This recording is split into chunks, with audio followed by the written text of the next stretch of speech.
Hi అండి.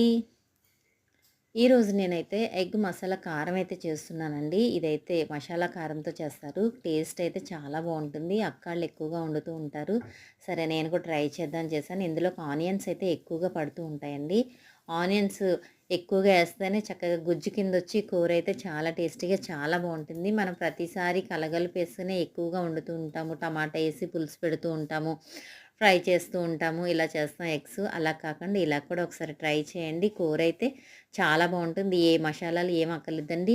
ఒక్కటి మషాలా కారం ఉంటే చాలు. టేస్ట్ అయితే చాలా అంటే చాలా బావుంటుంది. ఆనియన్స్ అయితే బాగా మగ్గాక మాత్రమే లాస్ట్‌లో కారం వేయండి.